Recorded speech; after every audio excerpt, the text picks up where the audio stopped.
नमस्कार, अपना बिहार देख रहे हैं आप और मैं आपके साथ रंजना रावत। बुलेटिन की शुरुआत औरंगाबाद की खबर के साथ करेंगे, जहां औरंगाबाद के रानीगंज में 3 लोगों की संदिग्ध मौत के बाद औरंगाबाद पुलिस ने शराब के खिलाफ अभियान छेड़ रखा है। एसपी के निर्देश पर 8 टीमों का गठन किया गया है, जो रानीगंज और आसपास के इलाके में ताबड़तोड़ छापेमारी कर रही है। अभी तक जहां शराब की 3 अवैध भट्टियों को ध्वस्त किया जा चुका है, तो वहीं करीब 8 क्विंटल जावा महुआ को भी नष्ट किया जा चुका है।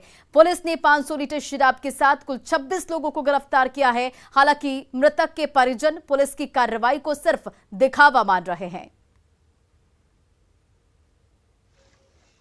तो ये तस्वीरें औरंगाबाद से, जहां 3 मौतों के बाद प्रशासन जो है वो मुस्तैद नजर आ रहा है। शराब माफिया के खिलाफ ताबड़तोड़ कार्रवाई की जा रही है। तस्वीरें देखिए कि किस तरह से जावा महुआ को नष्ट किया जा रहा है। आपको बताते चले कि 8 क्विंटल जावा महुआ को नष्ट किया गया है, वहीं 3 भट्टियों को भी ध्वस्त किया है और अब तक इस पूरे मामले में 26 लोगों की गिरफ्तारी हो चुकी है। लेकिन परिजन जो है, मृतक के जो परिजन है, वो सिर्फ इस कार्रवाई को, पुलिस की कार्रवाई को दिखावा मान रहे हैं। प्रशासन अब जो काम कर रहा है, अगर कुछ दिन पहले कर हो चुका था तो मेरे घर में घटना नहीं घट सकता। इस पर क्या कार्रवाई कर रहा है प्रशासन? अभी जो शराब बंद करवा रहा है, पकड़ रहा है, वो लोग पहले काम करता तो मेरे घर में ये चीज़ नहीं हो सकता सर। मैंने घटना से पहले अगर इसको कार्रवाई किया जाता शराबबंदी पर कि मेरे या गांव में शराब नहीं बिकता, तो ये घटना मेरे घर में नहीं होता।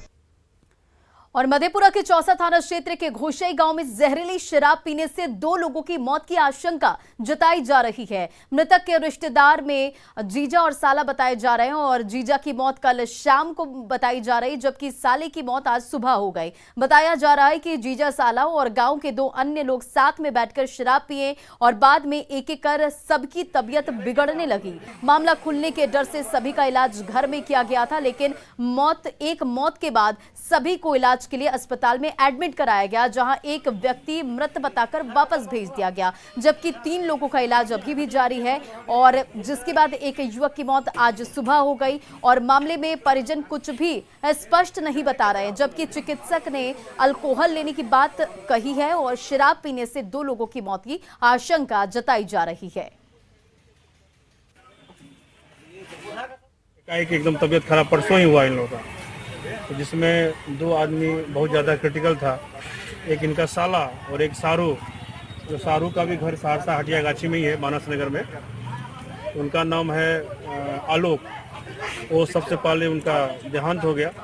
उसके साथ ही इनका जो एक साला है, गोलू नाम है, उनका भी अभी कुछ देर पहले ही भागलपुर में इलाज चल रहा था, तो वहाँ उनका भी देहांत हो गया।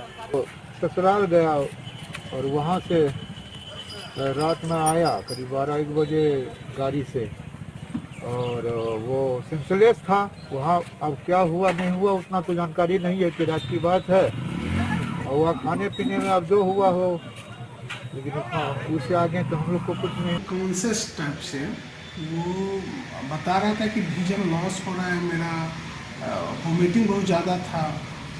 और तो उसको हमने 2 घंटे रखे और उसका हिस्ट्री से पता हुआ ये लोग एक दिन पहले, मतलब शनिवार के रात से ही अपने घर पे ही अल्कोहल का सेवन कर रहे थे। इससे पहले एक पेशेंट आया था जो डेथ हो चुके थे, उनका ना हार्ट बीट मिल रहा था, पीपल पूरा डायलेट था, तो वो तो डेथ आया था, तो उसका हम लोग एंट्री नहीं किए थे। और अब बात गया में पुलिस ने आतंक का पर्याय बने केके टाइगर गिरोह का खुलासा कर दिया और 3 अपराधियों को गिरफ्तार भी किया। लेवी वसूलने के लिए यह संगठन तैयारी में था और ये लगातार बड़ी वारदातों को अंजाम भी दे रहा था। इन अपराधियों ने यूपी के सारनाथ बनारस में ठिकाना बना रखा था और पुलिस ने सघन अभियान चलाकर इन्हें गिरफ्तार कर लिया है। गिरफ्तारी के बाद एसआईटी की टीम अपराधियों से पूछताछ कर रही है और निशानदेही पर छापेमारी लगातार की जा रही है। साथ ही आपको बताते चले कि इनके पास से 2 देसी पिस्टल, 3 देसी कट्टा, 10 कारतूस, 1 खोखा, 1 गोली, 3 बाइक और 3 मोबाइल और साथ ही 4 सिम कार्ड भी बरामद किया गया है।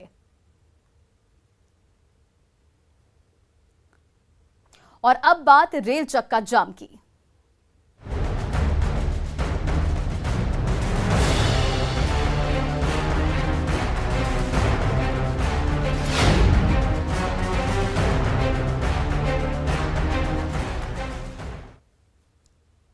और बड़ी खबर लखीसराय से सामने आ रही है, जहां लखीसराय में रेल चक्का जाम है और बड़हरिया में ट्रेनों का चक्का जाम कर दिया गया। 32 घंटे से ट्रेनों पर परिचालन ठप है। तो ये बड़ी खबर आपको लखीसराय से बता रहे हैं, जहां 32 घंटे से ट्रेनों का परिचालन ठप है। बड़हरिया में ट्रेनों का चक्का जाम कर दिया गया और अब तक 48 ट्रेनों के रूट को रद्द किया गया। बताते चलिए कि 48 ट्रेनों को रद्द किया गया और 60 ट्रेनों के रूट को डाइवर्ट किया गया। तो ये बड़ी खबर आपको लखीसराय से बता रहे हैं।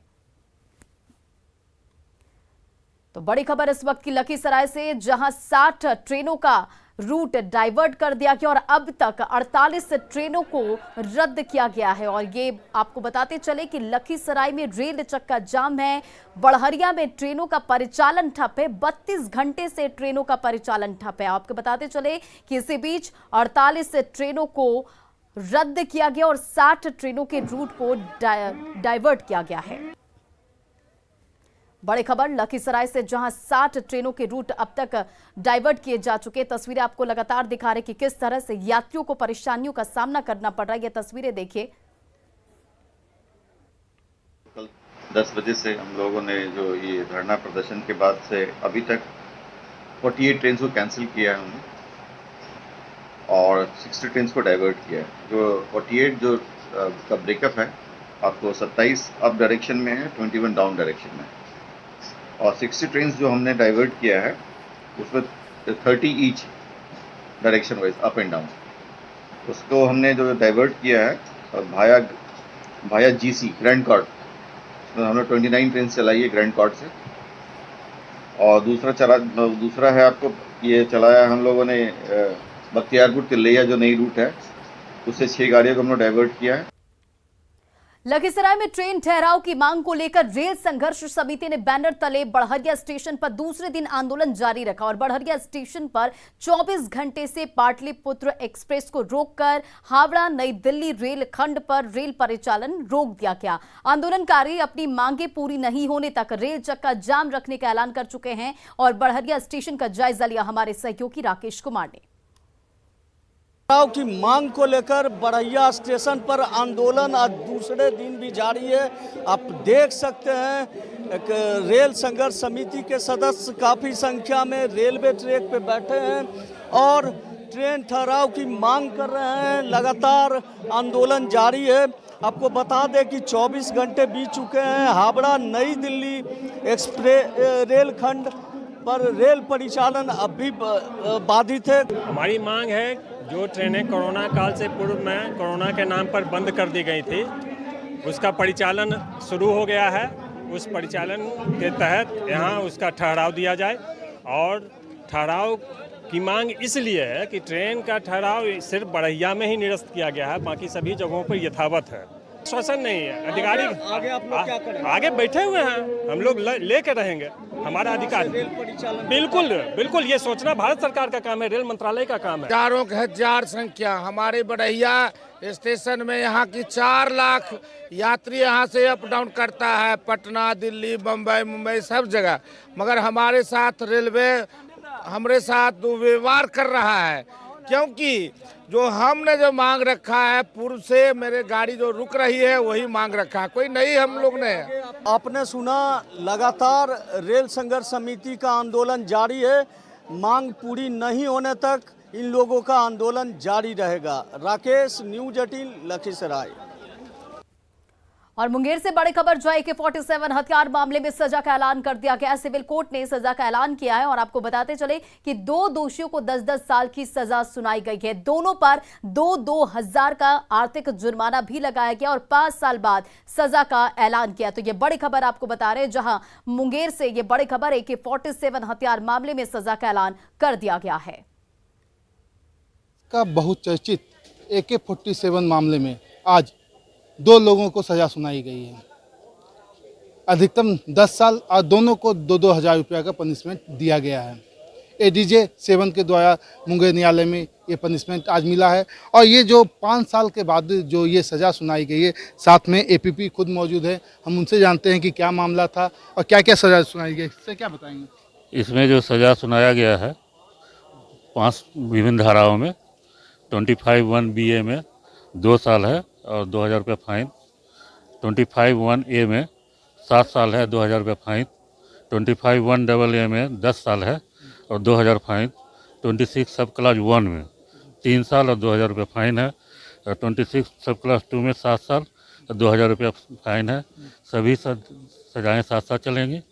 ये जो निर्णय जो है अपर जिला एवं सत्र न्यायाधीश श्री विपिन बिहारी राय के द्वारा। मैक्सिमम कितना साल है? 10 ईयर्स। लेकिन AK-47 मामले में ये पहला सजा हुआ है, 2 लोगों को सजा हुई है। ये सबसे बड़ी बात है कि आने वाले अन्य केसों में भी सजा होने की उम्मीद जताई जाती है। अरुण शर्मा, न्यूज़ 18 मुंगेर।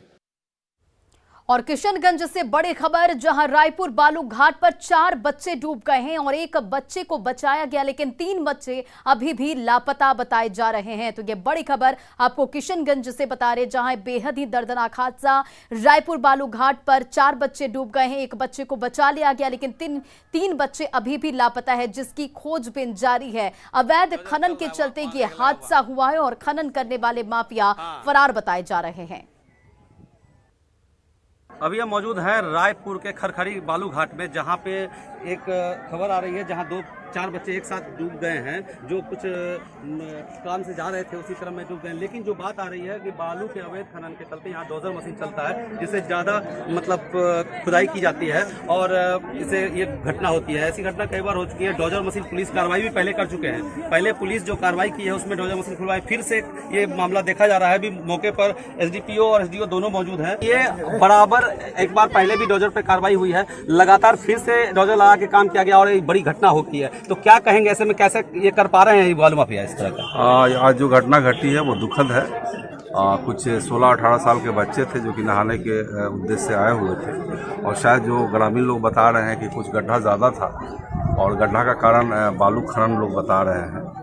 और कोई डोजियर मशीन है जो कि यहाँ पे लगा हुआ है, हम लोग भी देख रहे हैं यहाँ पे। इसके संबंध में खनन वाले अभी भाग चुके हैं, कुछ और एक मशीन लगा हुआ था बता रहे थे जो लेके भागे हैं। तो निश्चित जाहिर है कि वो गलत जरूर किए होंगे। भागने की नौबत क्यों आई? अभी ये खनन जिला खनन पदाधिकारी ही इसके बारे में बताएंगे कि क्या अवैध है कि अवैध है ये घाट और यहाँ पे क्या क्या प्रोसेस है। उनको बुलाया गया है। जो भी अवैध है माइनिंग अगर हो रही होगी तो संबंधित के खिलाफ कार्रवाई की जाएगी। कि इस तरह की कार्रवाई, इसी तरह का कार्य करने की किसी को अनुमति नहीं दी जाएगी। जिला प्रशासन इसके लिए तत्पर है। पहले तो हम लोग सबसे पहले कि 3 बच्चे जो अनट्रेस है उनको निकलवाने का हम लोग प्रयास कर रहे हैं और जो भी होगा इसमें विधि सम्मत कार्रवाई की जाएगी। तो ये थे हमारे साथ SDPO, जिनका कहना है कि प्रायोरिटी है पहले तीनों बच्चे की जान बचाने की। उसको खोजबीन के लिए NDRF की टीम आ रही है और उसको कोशिश करेंगे कि उसको बच्चे को बचा लिया जाए। और अवैध खनन का जहां तक मामला है उसको भी जांच कर कार्रवाई की जाएगी। लेकिन ये लगातार अवैध खनन होना ये सवाल के घेरे में है। पहले भी डोजर की मशीन पर कार्रवाई हो चुकी है। बालू माफिया सक्रिय हैं, इससे पता चलता है। जरूरत है ऐसे लोगों पर कड़ी कार्रवाई करने की। आशीष सन्ना, न्यूज़ 18 किशनगंज। और अधिक अपडेट के साथ संवाददाता आशीष सिन्हा इस वक्त हमारे साथ फोन लाइन पर भी जुड़ गए। आशीष, क्या कुछ इस वक्त अभी जानकारी निकलकर सामने आ रही? क्या 3 बच्चे जो अभी भी लापता हैं उनकी कुछ जानकारी मिल पाई है? जी देखिए, अभी तक SDRF की टीम यहाँ नहीं पहुंची है। लोग परिजन खूब बहुत ज्यादा उकता रहे हैं, उन लोग परेशान हो रहे हैं, सब रोना धोना कर रहे हैं वो लोग। उनका कहना है कि अभी तक प्रशासन के द्वारा कोई ऐसी व्यवस्था नहीं की गई है जिससे उसका जान बचाया जा सके। जी देखिए, आप जो जानकारी दे रहे, क्या अभी वहां SDRF की टीम या फिर रेस्क्यू ऑपरेशन नहीं चलाया जा रहा है? जी नहीं, अभी तक रेस्क्यू ऑपरेशन चालू नहीं किया जा सका है, जिससे यहाँ परिजन काफी परेशान हो रहे हैं। यहाँ भारी संख्या में भीड़ देखी जा सकती है और यहाँ जो डोजर मशीन है जो प्रतिबंधित है उसका भी हमने विजुअल भेजा है, उसको भी आप दिखा सकते हैं। चलिए आशीष, आप नजर बनाए रखें इन तमाम खबरों पर। इन तमाम जानकारी के लिए बहुत बहुत शुक्रिया। बढ़ते हैं आगे और जातीय जनगणना पर मुख्यमंत्री नीतीश कुमार का आज बड़ा बयान सामने आया। उन्होंने कहा कि सभी दलों के साथ चर्चा हो रही है और जल्द ही सर्वदलीय बैठक होगी और साथ ही कैबिनेट में प्रस्ताव भी पेश होगा। तो आज जातीय जनगणना के मुद्दे पर मुख्यमंत्री नीतीश कुमार का बड़ा बयान, जहां उन्होंने कहा कि सभी दलों से राय ली जा रही है और कैबिनेट में यह प्रस्ताव भी पेश होगा, कैबिनेट में फैसला लिया जाएगा। और जातीय जनगणना पर नीतीश कुमार बेहद सक्रिय नजर आ रहे हैं। तो स्वीकृत करके इस पर काम शुरू किया जाएगा, यही उसका तरीका है। तो उसी के लिए ये बात हो रही है और सभी दल के लोगों के साथ चर्चा हो रही है, तो उसकी मीटिंग हो जाए तो बहुत अच्छा रहेगा। एक बार मीटिंग हो जाएगा, तब मीटिंग हो जाने के बाद सबकी राय हो जाएगी कि कैसे और खूब अच्छे ढंग से किया जाए जातीय जनगणना। तो उसके लिए सबकी राय ले करके और फिर उसके बारे में सरकार अंतिम रूप से निर्णय ले करके, और सरकार में भी हम लोगों ने इसके लिए पूरी तैयारी की है, लेकिन सबकी राय हो जाएगी और मिल करके तब कैबिनेट में प्रस्ताव जाएगा, यही है। और जब एक बार हो जाने के बाद फिर इस पर काम शुरू किया जाएगा। 27 के लिए अभी अनेक दलों से बातचीत हुई है, तो लोगों की सहमति है। अभी सब लोगों की सहमति नहीं आई है, पूरी सहमति आ जाने पर होगा। और उधर जातीय जनगणना पर उप मुख्यमंत्री तारकिशोर प्रसाद ने कहा कि अभी बातचीत की जा रही है और आपस में विचार विमर्श के बाद निर्णय लिया जाएगा।